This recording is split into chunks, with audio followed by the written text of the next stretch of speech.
the marvelous powder of life. After considering the matter carefully, Tip decided that the best place to locate Jack would be at the bend in the road, a little way from the house. So he started to carry his man there, but found him heavy and rather awkward to handle.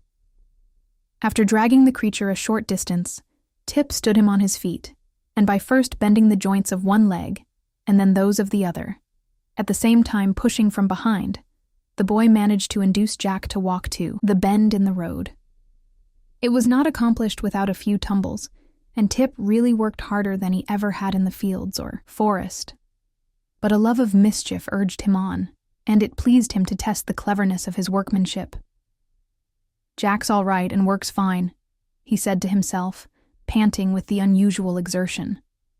But just then, he discovered the man's left arm had fallen off in the journey, so he went back to find it, and afterward, by whittling a new and stouter pin for the shoulder joint, he repaired the injury so successfully that the arm was stronger than before. Tip also noticed that Jack's pumpkin head had twisted around until it faced his back. But this was easily remedied. When, at last, the man was set up facing the turn in the path where old Mombi appear, he looked natural enough to be a fair imitation of a Gillikin farmer, and unnatural enough to startle anyone that came on him unawares. As it was yet too early in the day to expect the old woman to return home, Tip went down into the valley below the farmhouse and began to gather nuts from the trees that grew there. However, old Mombi returned earlier than usual.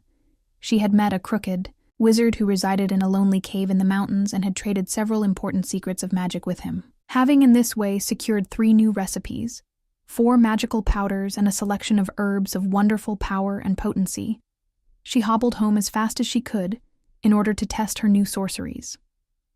So intent was Mombi on the treasures she had gained that, when she turned the bend in the road and caught a glimpse of the man, she merely nodded and said, "Good evening, sir." But a moment after, noting that the person did not move or reply, she cast a shrewd glance into his face and discovered his pumpkin head elaborately carved by Tip's jackknife. "Heh," ejaculated Mombi, giving a sort of grunt. "That rascally boy has been playing tricks again. Very good. Very good. I'll beat him black and blue for trying to scare me in this fashion." Angrily, she raised her stick to smash in the grinning pumpkin head of the dummy. But a sudden thought made her pause. The uplifted stick left motionless in the air. "Why, here is a good chance to try my new powder," said she eagerly. "And then I can tell whether that crooked wizard has fairly traded secrets, or whether he has fooled me as wickedly as I fooled him." So she set down her basket and began fumbling in it for one of the precious powders she had obtained. While Mombi was thus occupied, Tip strolled back, with his pockets full of nuts, and discovered the old woman standing beside his man, and apparently not the least bit frightened by it. At first he was greatly disappointed, but the next moment he became curious to know what Mombi was going to do. So he hid behind a hedge, where he could see without being seen, and prepared to watch. After some search, the woman drew from her basket an old pepper box, upon the faded label of which the wizard had written with a lead pencil, "Powder of Life." "Ah, here it is," she cried, joyfully. "And now let us see if it is potent. The stingy wizard didn't give me much of it, but I guess there's enough for 2 or 3 doses." Tip was much surprised when he overheard this speech. Then he saw old Mombi raise her arm and sprinkle the powder from the box over the pumpkin head of his man Jack. She did this in the same way one would pepper a baked potato, and the powder sifted down from Jack's head and scattered over the red shirt and pink waistcoat and purple trousers Tip had dressed him in, and a portion even fell upon the patched and worn shoes. Then, putting the pepper box back into the basket, Mombi lifted her left hand, with its little finger pointed upward, and said, "Wow." Then she lifted her right hand, with the thumb pointed upward, and said, "Tio." Then she lifted both hands, with all the fingers and thumbs spread out, and cried, "Pio." Jack Pumpkinhead stepped back a pace at this, and said in a reproachful voice, "Don't yell like that. Do you think I'm deaf?" Old Mombi danced around him, frantic with delight. "He lives!" she screamed. "He lives! He lives!" Then she threw her stick into the air and caught it as it came down, and she hugged herself with both arms and tried to do a step of a jig, and all the time she repeated rapturously, "He lives! He lives! He lives!" Now you may well suppose that Tip observed all this with amazement. At first, he was so frightened and horrified that he wanted to run away, but his legs trembled and shook so badly that he couldn't. Then it struck him as a very funny thing for Jack to come to life, especially as the expression on his pumpkin face was so droll and comical it excited laughter on the instant. So, recovering from his first fear, Tip began to laugh, and the merry peals reached old Mombi's ears and made her hobble quickly to the hedge, where she seized Tip's collar and dragged him back to where she had left her basket and the pumpkin-headed man. "You naughty, sneaking, wicked boy," she exclaimed, furiously. "I'll teach you to spy out my secrets and to make fun of me." "I wasn't making fun of you," protested Tip. "I was laughing at old Pumpkinhead. Look at him. Isn't he a picture, though? I hope you are not reflecting on my personal appearance," said Jack, and it was so funny to hear his grave voice, while his face continued to wear its jolly smile, that Tip again burst into a peal of laughter. Even Mombi was not without a curious interest in the man her magic had brought to life. For after staring at him intently, she presently asked, "What do you know?" "Well, that is hard to tell," replied Jack. "For although I feel that I know a tremendous lot, I am not yet aware how much there is in the world to find out about.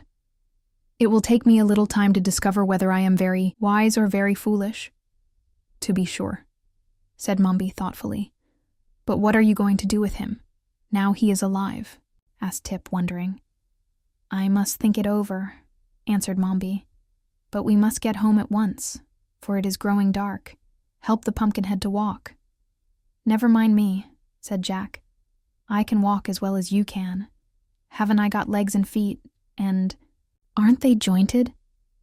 "Are they?" asked the woman, turning to Tip. "Of course they are. I made 'em myself," returned the boy with pride.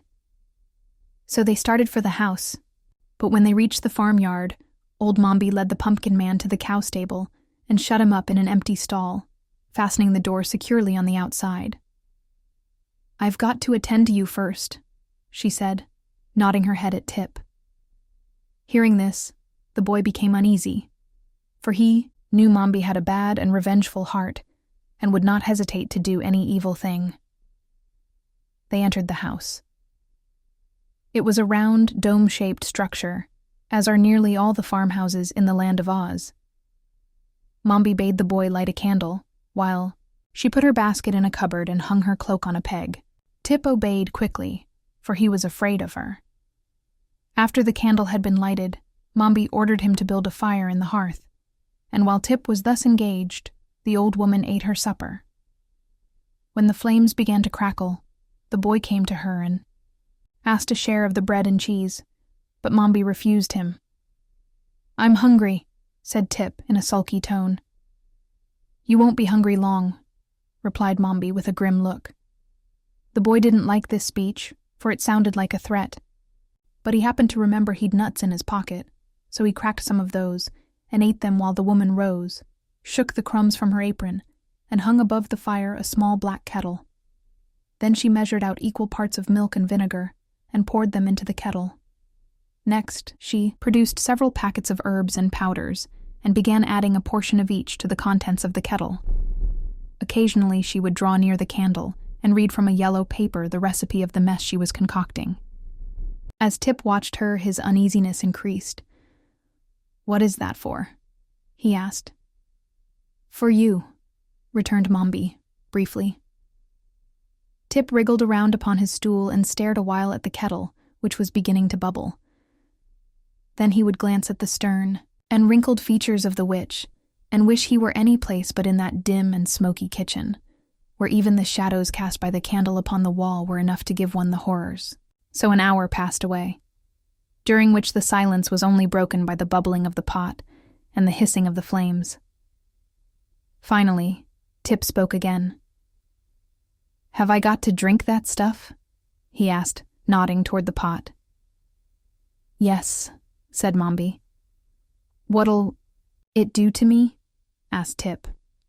If it's properly made, replied Mombi, it will change or transform you into a marble statue. Tip groaned and wiped the perspiration from his forehead with his sleeve. I don't want to be a marble statue, he protested. That doesn't matter. I want you to be one, said the old woman, looking at him severely. What use will I be then? Asked Tip. There won't be anyone to work for you. I'll make the Pumpkinhead work for me, said Mombi. Again, Tip groaned. Why don't you change me into a goat or a chicken? He asked anxiously. You can't do anything with a marble statue. Oh yes, I can, returned Mombi.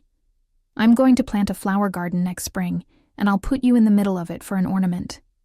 I wonder, I haven't thought of that before. You've been a bother to me for years. At this terrible speech, Tip felt the beads of perspiration starting all over his body, but he sat still and shivered, and looked anxiously at the kettle. Perhaps it won't work, he muttered, in a voice that sounded weak and discouraged. Oh, I think it will, answered Mombi cheerfully. I seldom make a mistake. Again there was a period of silence, a silence so long and gloomy that when Mombi finally lifted the kettle from the fire, it was close to midnight. You cannot drink it until it has become quite cold, announced the old witch. For in spite of the law she had acknowledged practicing witchcraft. We must both go to bed now, and at daybreak I will call you, and at once complete your transformation into a marble statue. With this she hobbled into her room, bearing the steaming kettle with her, and Tip heard her close and lock the door. The boy did not go to bed, as he had been commanded to do, but still sat glaring at the embers of the dying fire.